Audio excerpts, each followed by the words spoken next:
All right, folks, our potential patrons of Caribbean events in the United States concerned about attending these events under the cloud of immigration uncertainty. Well, we hear from Mr. George Crooks of Jammins Events and attorney Tanya T. Dorman, who is also the Director of Compliance and Regulatory Services with the West Indian Social Club of Hartford, Connecticut. Good morning to you both. Welcome to Smile Jamaica. Good morning. Good morning, sir. How are you doing? Great. You're speaking with Neville and Simone. Morning. Sir George, they usually say ladies first, but I'm going to start with you. Tell me about the promotion business. How long have you been involved in that? About 40 years. Ooh. What you said, 4 or 40? 40. 40 years. 40 years. All right, so let me ask you the question that I just asked everyone. Is there I know the president is trying to round up everyone that he doesn't like to send them wherever. And I say that deliberately because he just sent some folks to El Salvador who are not from El Salvador. But is there a real concern that if West Indians are having your festivals and your parties that ICE can run in on folks? Is that a real concern here? I mean, I have not seen that concern in terms of that because we have done like some record-breaking performances lately in terms of sales and in terms of people turning out.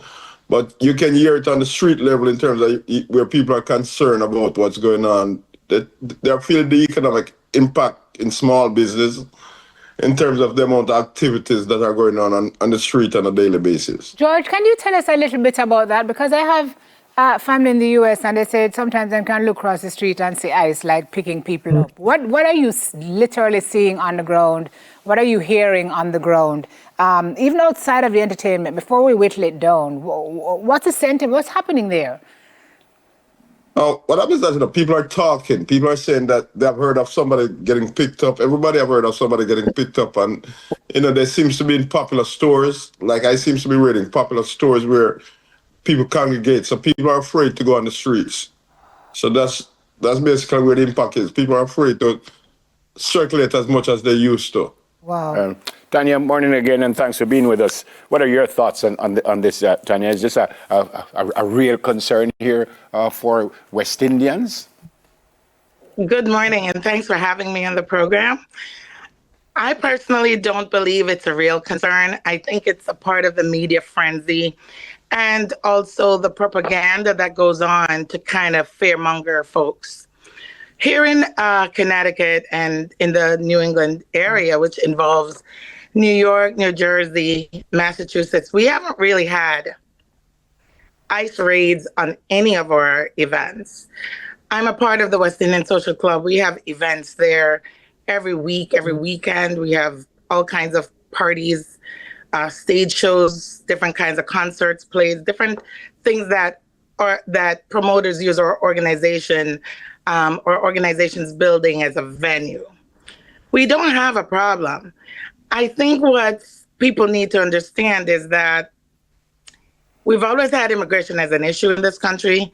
We've always had the issue of people who are without status, and our president seemed to identify folks who are without status as aliens or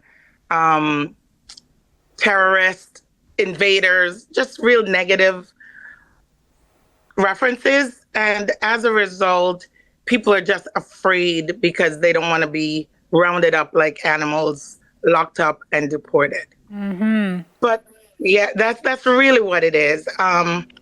What we've been doing here in Hartford for our community is have informational sessions. We have info sessions at churches, at our social club building, at different venues where we're on YouTube, we're on Zoom. We're trying our best to educate the people in our community about the process of deportation in this country, what their rights are, a good description of the whole procedure of when one is in removal proceedings, who is amenable to expedited proceedings, those among us with criminal history, what your rights are, what your vulnerability looks like, because I think education is really what's going to help us to move beyond this. I hear one immigration attorney telling Jamaicans to walk with your documents on you when you go on the street.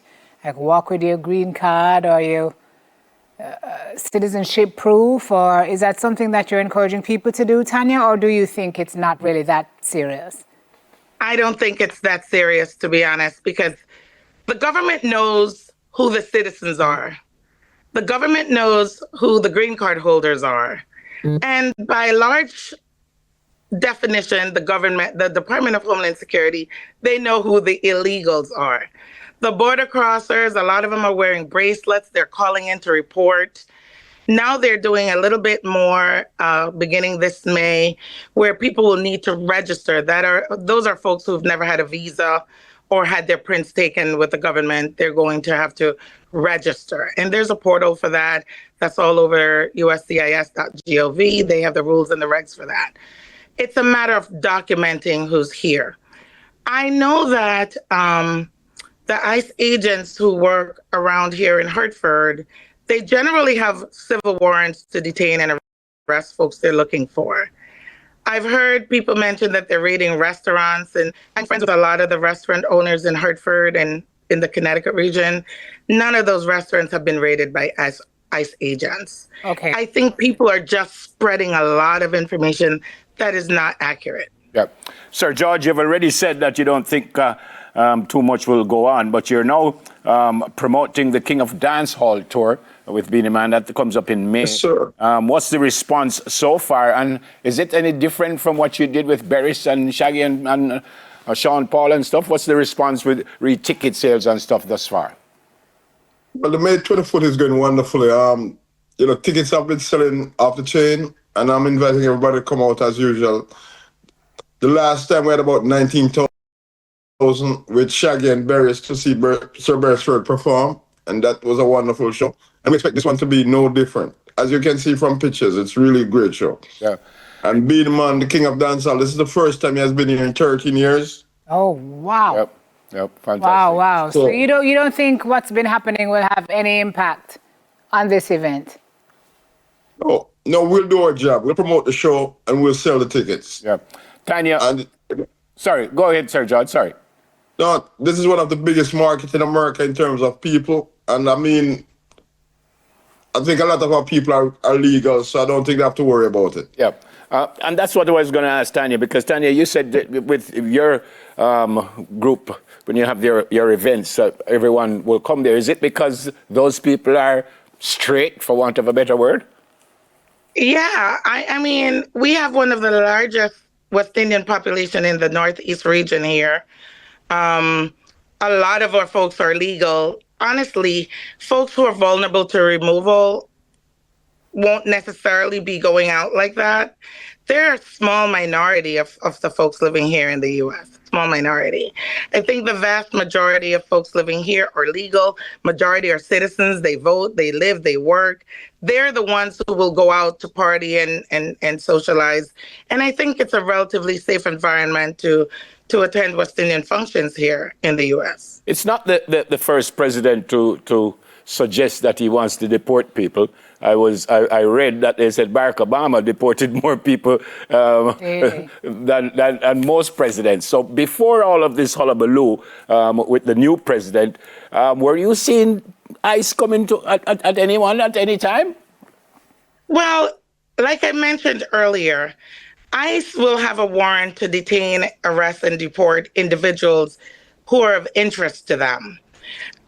We know that there are a lot of people who will come here and overstay the visa. We know there are a lot of people who will come over the border.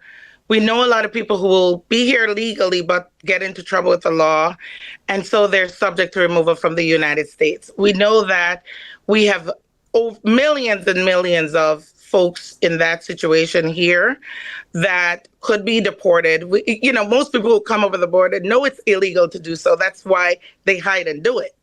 And most people who are here and overstay their visa, they stay below the radar. It's been historically the behavior.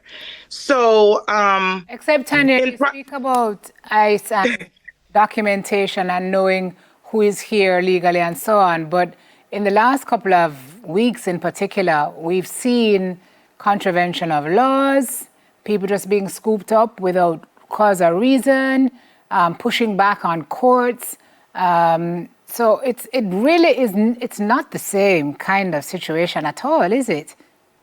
So this is where the media pushes what's newsworthy to them. I have been practicing immigration law now as an attorney since 2002.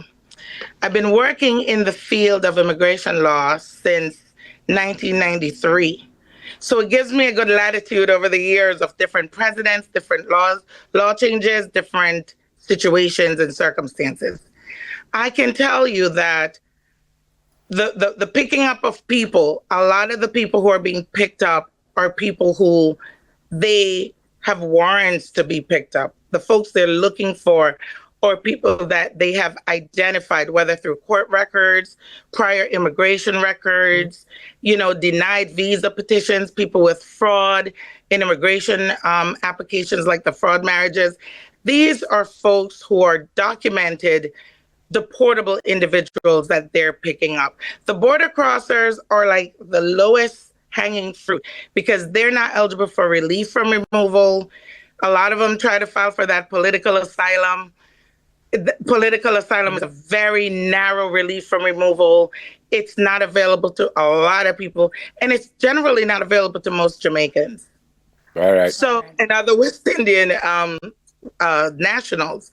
So when you look at it, if folks are seeing ICE officers in their neighborhood, that's because your neighbor has an immigration issue that warrants ICE agents to be out. Now, of course, our president wants to be very visible. He wants the appearance of intimidation. He wants the appearance of activity. And so you will see ICE vans driving around and they're showing up in different places, but they haven't been making as many arrests as we would think they would be making, given the population of undocumented individuals here. Thank you so very much for explaining and for speaking with us this morning to you both. Sir George, good luck with the Beanie Man show, Saint. And look after yourself. Yes, I hope you're going to be there. Come on over. Fly him up. I guarantee no ice visit that night. I wanted to mention that the West Indian Social Club is coming up on their 75th anniversary celebration.